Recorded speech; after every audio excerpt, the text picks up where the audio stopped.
ஒரு அழகான அமைதியான கிராமம். காலை நேரத்தில் பறவைகள் கீச்சென்று பாடும். மாலை நேரத்தில் மாடிகள் வீடு திரும்பும்.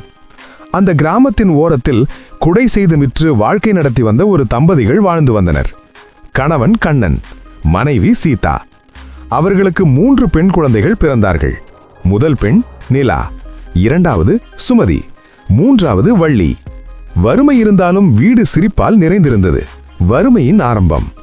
காலம் செல்ல செல்ல செலவுகள் அதிகமானது. கண்ணன் இரவு நேரத்தில் மனைவியிடம் சொல்வார், நம்ம பிள்ளைங்களுக்கு நல்ல வாழ்க்கை தரணும் சீதா. நிலா இதையெல்லாம் பார்த்து மனசுக்குள் உறுதி எடுத்தாள். நான் வேலைக்கு போறாப்பா. அவள் நகரத்தில் ஒரு துணிக்கடையில் வேலைக்கு சேர்ந்தாள். சுமதி வள்ளி இருவரும் கல்லூரியில் படித்துக் கொண்டிருந்தார்கள். கல்யாண வயது பிரச்சனை. காலம் சென்றது. சுமதி வள்ளி படிப்பை முடித்து வேலைக்கு சேர்ந்தார்கள். குடும்பம் கொஞ்சம் முன்னேறியது. கண்ணன் முடிவு செய்தார், 3 பிள்ளைங்களுக்கும் நல்ல இடத்துல கல்யாணம் பண்ணணும். முதலில் நிலாவுக்கு வரன் பார்த்தார்கள். ஆனால் ஒரு வரனும் சரியாக அமையவில்லை. 1 வருடம், 2 வருடம், 5 வருடம் நிலா வீட்டிலேயே இருந்தாள்.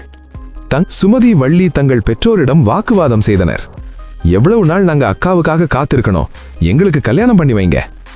அந்த வார்த்தைகள் நிலாவின் இதயத்தை குத்தியது.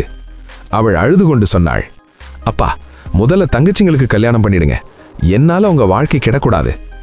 இரதி நகரத்தில் ஒரு போலீஸ் அதிகாரிக்கு திருமணம். வள்ளி பக்கத்து ஊரின் ஒரு ஆசிரியருக்கு திருமணம். 2 கல்யாணமும் ஒரே மேடையில் கோலாகலமாக நடந்தது. ஆனால் நிலா மட்டும் அமைதியாக நின்றாள். அவமானம். காலம் சென்றது. நிலாவுக்கு இன்னும் வரன் அமையவில்லை. சகோதரிகள் வீடு வந்தால் கூட சில நேரங்களில் கிண்டல் செய்தார்கள். ஊர்ல எல்லாம் உன்ன ராசி இல்லாதவங்கன்னு சொல்றாங்க. அந்த இரவு நிலா தனியாக அழுதாள். இந்த வாழ்க்கை எனக்கு தேவையா? அவள் முடிவு செய்தாள். வீட்டை விட்டு வெளியேறினாள். காடான காடு, சோர்ந்த கால்கள். ஒரு பெரிய மரத்தின் அடியில் அமர்ந்தாள். அப்படியே தூங்கிவிட்டாள். திடீரென்று ஒரு வெள்ளைப்புறாவின் இறகு முகத்தில் பட்டது. அவள் விழித்தாள். அந்த நேரத்தில் குதிரை வண்டி சத்தம். ஒரு அழகான இளைஞன் குதிரையில்.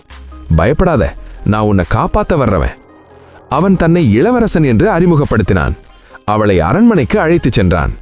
அரண்மனை, வெள்ளை நில மாளிகை, பணியாளர்கள், ராஜா ராணி. நிலா கனவுலகில் இருப்பது போல உணர்ந்தாள். சில நாட்கள் அமைதியாக சென்றது. உண்மை வெளிச்சம். ஒரு இரவு ராஜா ராணி இளவரசன் பேசுவது கேட்டாள். நாளை அமாவாசை, அவளை காளிக்கு பலி கொடுக்கலாம். நிலாவின் உடம்பு நடுங்கியது. அவர்கள் அரச குடும்பம் இல்லை, அரக்கர்கள். அவளை சிறையில் அடைத்தார்கள். சிறை, நட்பு. எதிலே ஒரு இளைஞன். அவன் பெயர் நீலன். அவரும் பலிக்காக பிடிக்க